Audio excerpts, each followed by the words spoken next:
पाकिस्तान में एक आतंकवादी पैदा कैसे होता है? मैं तो बोलता हूँ कि पाकिस्तान में आतंकवादियों की सॉसेज फैक्ट्री है।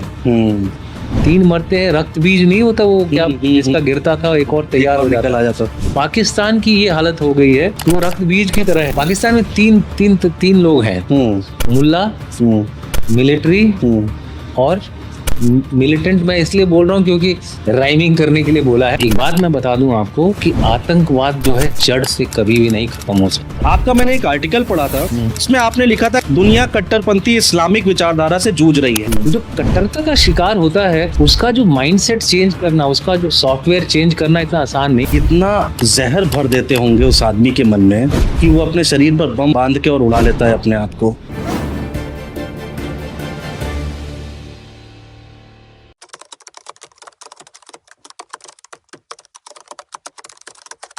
आपका मैंने एक आर्टिकल पढ़ा था, उसमें कुछ पॉइंट थे, मैं उसको लेके आया। आतंकवाद पे ही आपने बहुत अच्छा उस पर रिसर्च की थी और उस पर लिखा और बकायदा आंकड़ों के साथ दिया। तो उसमें आपने लिखा था कि आतंकवाद को बढ़ावा देने में विचारधारा की भूमिका होती है, इसका आपने अभी जिक्र भी किया है।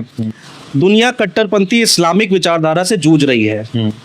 इस्लामिक विचारधारा से जूझ रही है सर, इसका क्या मतलब है? कट्टरपंथी इस्लामिक विचारधारा। अनुज जी, मैंने ये स्टेटमेंट इसलिए दी है कि देखिए, इस्लाम जो है दुनिया की दूसरी सबसे बड़ी रिलीजन है। एक इस्लामिक स्कॉलर हैं कुवैत के जी, उन्होंने एक किताब लिखी है इस्लामिक जिहाद के ऊपर, और उन्होंने बोला है कि 3-4 तरह के इस्लामिक लोग होते हैं। एक जनरल इस्लामिक है जो कि जनरली उसको कोई इन सब चीज़ों से लेना देना नहीं होता है। कुछ एक होते हैं जो कि थोड़ा सा ऑर्थोडॉक्स हैं और थोड़ा ज़्यादा रिलीजियसली ओरिएंटेड हैं। कुछ लोग होते हैं जो कि उनका जो लेवल ऑफ जो इन्वॉल्वमेंट है विद रिलीजियस प्रोसीजर्स वगैरह और भी ज़्यादा होता है।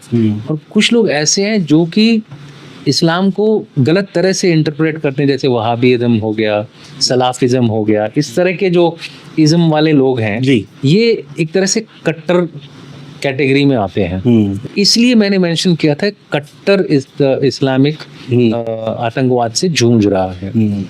अब आप देखिए, भारत जो है दुनिया का दूसरा ऐसा बड़ा देश है जिसमें इस्लाम के लोग, इस्लाम को धर्म को मानने वाले लोग रहते हैं। बिल्कुल। हमारी प्रेस कॉन्फ्रेंस को देखिए आप देखेंगे कि एक जो थी हमारी जो वीर थी वो व्योमिका सिंह थी, और दूसरी जो वीरंगना थी जो हमारी वो कुरैशी थी।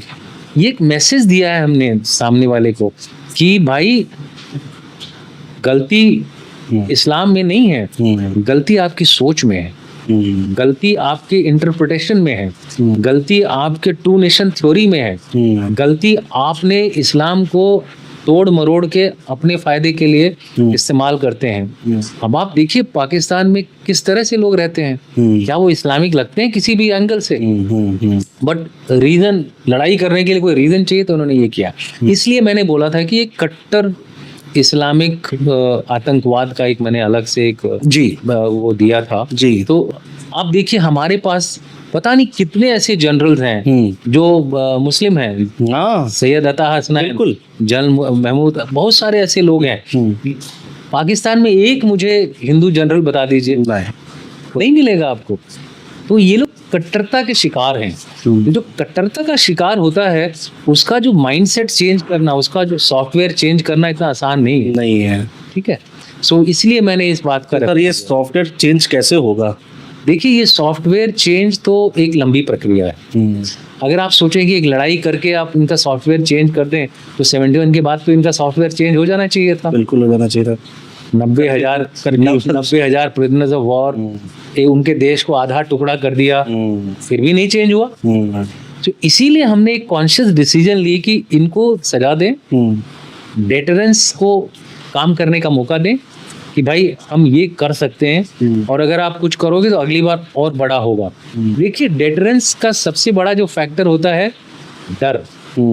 अगर हम उसके अंदर ये कंटिन्यूस डर बिठा के रखेंगे कि भाई कुछ करोगे तो और मार पड़ेगी। हाँ, सो ये जो डर है हमने जो बैठाया है, हम अपनी नीति बदल के किया है।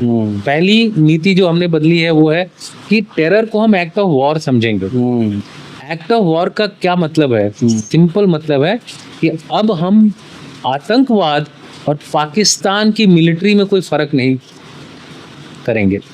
हमारे लिए पाकिस्तान की मिलिट्री भी उतना ही जायज टारगेट है जितना कि एक आतंकवादी है। तो अगली बार जब आप एक्शन करोगे तो मिलिट्री भी ठुकेगी, आतंकी भी ठुकेगा। पहला चीज, फिर कुछ नहीं देखा जाएगा। कुछ नहीं देखा जाएगा, क्योंकि एक्ट ऑफ वॉर बोल दिया ना आपने। हमारी लड़ाई अब उसके पूरे युद्ध तंत्र से है।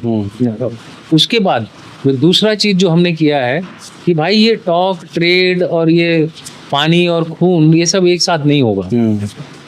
सो जाओ, नहीं तो वैसे ही रहेंगे। इसीलिए आपने देखा होगा भारत ने अपना स्टैंड कहीं चेंज नहीं किया है।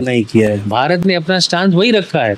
अभी तक सिंधु जल ट्रीटी पर कोई भी समझौते पर कोई भी हमने पोजीशन चेंज नहीं करी। पोजीशन हमारी वही है। श्री जयशंकर जी ने भी वही बोला है, we stand by our announcement. उसी तरह से अगर आप देखें आतंकवाद पे हमने बोला है कि जो जो लोग रेस्पॉन्सिबल हैं, जो हमको मिलते जाएंगे हम उनको ठोकेंगे। तो अगर हाफिज सईद मिलते हैं तो युद्ध विराम नहीं है ये। हाफिज सईद रेस्पॉन्सिबल है, अजहर महमूद रेस्पॉन्सिबल है। मुंबई अटैक, पठानकोट अटैक, और पठानकोट अटैक तो मैंने ही लड़ा था उनके खिलाफ। अच्छा। तो मुझे पता है कि जैसे मोहम्मद ने किया है, अगर हमको कहीं मिला ये तो फिर हम ये नहीं वेट करेंगे कि सीज फायर कर रहे हैं भाई जी, तो ठोका जाएगा, उसको मारा जाएगा। किस तरह से मारा जाएगा तो भारत के सुरक्षा तंत्र पे छोड़ दीजिए। पब्लिक को इतना विश्वास होना चाहिए कि ऑपरेशन सिंदूर बंद नहीं हुआ है। ऑपरेशन सिंदूर का जो भी मकसद है वो पूरा होके रहे। सर, पठानकोट की जरा कुछ यादें ताज़ा करिए दर्शकों के लिए। अब देखिए कैसे क्या हुआ था उस समय। अब देखिए पठानकोट की अगर मैं जिक्र करूंगा तो एक अलग से ही एक आपको पॉडकास्ट करना पड़ेगा जी। उसके लिए शायद आप मुझे बाद में याद कर सकते हैं जी। इतना जरूर कहूंगा कि पठानकोट के अटैक के पीछे जैश ए मोहम्मद का पूरा हाथ था। और दूसरी बात मैं ये कहूंगा कि जो आतंकी होते हैं ना, आतंकियों को जो इस तरह से मोटिवेट, रेडिकलाइज और बरगला दिया जाता है कि उनको अपने मकसद को कंप्लीट करना एक वो हो जाता है, भगवान का फरमान हो जाता है, अल्लाह का फरमान हो जाता है उनके लिए। क्योंकि मैंने उनकी कम्युनिकेशंस देखी थी। तो ऐसे लोगों को तो खत्म करना चाहिए। ऐसे लोगों को जिंदा छोड़ने का कोई मतलब नहीं। वो क्योंकि सुधरेगा नहीं, उसका सॉफ्टवेयर तो बिल्कुल नहीं सुधरेगा नहीं कभी। ठीक है, हाफिज सईद का सॉफ्टवेयर नहीं सुधरेगा सॉफ्टवेयर किनका? जो इनके आका हैं, जो इनके बैकर्स हैं, उनका सॉफ्टवेयर शायद सुधर जाए। लेकिन ये भी देखा गया है कि कुछ दिनों के बाद ये अपने आकाओं की नहीं सुनते। बिल्कुल। तो अब वो तो आकाओं की गलती है। भाई तुमने पैदा ही क्यों किया इनको? अब प्रधानमंत्री जी ने बोला था ना, एक दिन ये इन्हीं को ही खा जाएगा। तो मुझे तो यही लगता है कि आसिम मुनीर के दिन गिने हैं अभी, और उन्हीं के लोग उनको खाएंगे। आपने उस आर्टिकल में सर करिश्मा नेताओं का जिक्र किया है, वो थोड़ा सा अगर आप डिस्क्राइब कर पाए तो। देखिए, करिश्मा का मतलब होता है एक ऐसा पावर जो कि एक आदमी या कोई भी जो आदमी या औरत, मैं खाली आदमी की बात नहीं करूंगा, उसकी प्रेजेंस से ही लोग आकर्षित हो जाते हैं। उसमें एक ऐसा खिंचाव है, आकर्षण होता है, जिसकी वजह से वो लोगों को अपने साथ इकट्ठा कर लेता है। तो जब वो ऐसे लोगों को इकट्ठा करता है तो उसको मोटिवेट करने की ताकत उसकी जो है, एक जैसे मैं बात कर रहा हूँ, मेरे में अंदर उतनी करिश्मा नहीं है, तो मैं शायद एक लिमिटेड इम्पैक्ट करूंगा पब्लिक के ऊपर। लेकिन अगर जिस आदमी के पास एक करिश्मा है, वो ये जो एक ऐसी ताकत होती है जिससे कि लोग उससे मंत्र मुग्ध हो जाते हैं। तो पाइड पाइपर की शायद अगर आप लोगों ने कहानी सुनी हो कि वो चूहों को वो करता है तो सारे के सारे उसके पीछे चले जाते हैं, और बाद में वो उनको ले जाके नदी में फेंक देता है। तो करिश्मा भी एक ऐसी ताकत है कि जो लोगों को मोटिवेट कर सकती है गलत काम के लिए भी और अच्छे काम के लिए भी। तो मैंने जो आप उसमें जिक्र किया था वो गलत कामों के लिए था, आतंकवाद से जोड़ते हुए। जिसमें मैंने ओसामा बिन लादेन का जिक्र किया था। इनफैक्ट पूरी जो आर्टिकल थी ओसामा बिन लादेन के ऊपर थी, बहुत पुराना आर्टिकल का आप मेरे ख्याल से 2021 का आर्टिकल है। 2021 में मैंने दोबारा लिखा था एक्चुअली। वो मैंने लिखा था 2008 में, कुछ अलग तरीके से लिखा था, बट उसी को मैंने रिप्रोड्यूस किया उस समय के हालात को ध्यान में रखते हुए, थोड़ा चीजें चेंज करके, चीजें बदल करके।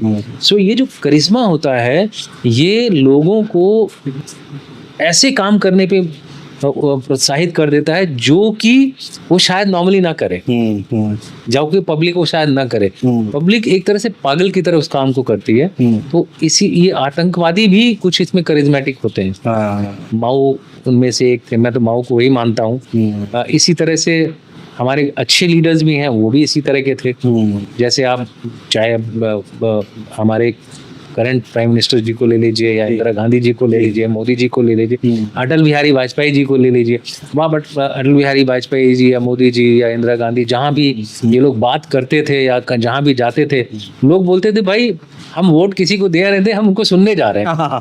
तो कहने का मतलब ये है कि उनमें एक आकर्षण होता है और वो उस आकर्षण का सही फायदा भी उठा सकते हैं, गलत फायदा भी उठा सकते हैं। तो आतंकवादी जितने करिश्मेटिक लीडर्स होते हैं, ओसामा बिन लादेन में मैंने प्रूव किया है उसमें ये करिश्मा था। तो जिसकी वजह से वो लोगों को ऐसे ऐसे काम करने पर राजी करा लेता था जो कि नॉर्मल इंसान ना करे। जैसे वर्ल्ड ट्रेड टावर का जो उन्होंने वो किया था, जो प्लान बनाया था, बिल्कुल वो अपने आप में उस तरह का प्लान आज तक किसी ने नहीं बनाया। बिल्कुल ठीक बात है सर। आप तो इतना रिसर्च आपकी है आतंकवाद को लेकर, आतंकवादियों पर आपने बड़ा रिसर्च किया है सर। मुझे एक बात समझना है कि पाकिस्तान में एक आतंकवादी पैदा कैसे होता है? देखिए, पाकिस्तान की थोड़ा सा कहानी अलग है। पाकिस्तान में क्या है कि आतंकवाद जब शुरू हुआ था तो नेचुरल नहीं था, अपने आप आतंकवाद शुरू नहीं हुआ। पाकिस्तान में आतंकवाद को शुरू कराया गया स्टेट द्वारा। अच्छा। अब उन्होंने कुछ ISI के थ्रू, जो उनकी खुफिया एजेंसी है, उसके थ्रू उन्होंने रिसोर्सेज बनाए, ऐसे लीडर्स चुने जो कि जैसे मैंने अभी बात करी करिश्मा वगैरह की, और भी कई लीडर्स हैं इनके।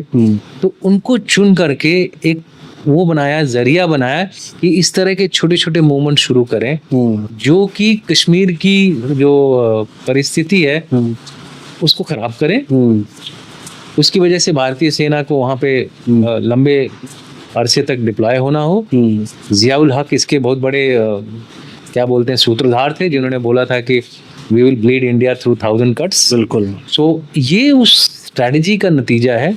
और एक बार कोई चीज शुरू हो जाती है तब उसमें एक ऑटोमेटिक मूवमेंट शुरू हो जाता है, उसी के अंदर से लोग निकलने लगते हैं। मैं तो बोलता हूँ कि पाकिस्तान में आतंकवादियों की सॉसेज फैक्ट्री है। 3 मरते हैं, रक्त बीज नहीं होता वो, क्या इसका गिरता था एक और तैयार हो जाता। पाकिस्तान की ये हालत हो गई है, वो रक्त बीज की तरह है। 3 मरते हैं, 3 और पैदा हो जाते हैं। सो ये एक नेवर एंडिंग प्रोसेस है। तो अगर हम इस नेवर एंडिंग प्रोसेस में नेवर एंडिंग तरीके से जुड़ जाएंगे तो नुकसान इसमें हमारा ज्यादा है। मेरा मानना है कि ऐसा थप्पड़ मारिए कि वो अगले 10, 12, 13 साल तक चुप रहे। मेरा तो मानना परमानेंटली चुप रहे। लेकिन उस परमानेंटली चुप रहने के लिए हमारी नीति और नीति का पालन दोनों को लगातार करते रहना पड़ेगा। अगर नीति ये है कि हम अगली बार कुछ करोगे तो कड़ा जवाब देंगे, तो वो दिखना चाहिए जमीन पर। किस तरह से दिखना चाहिए जमीन पे?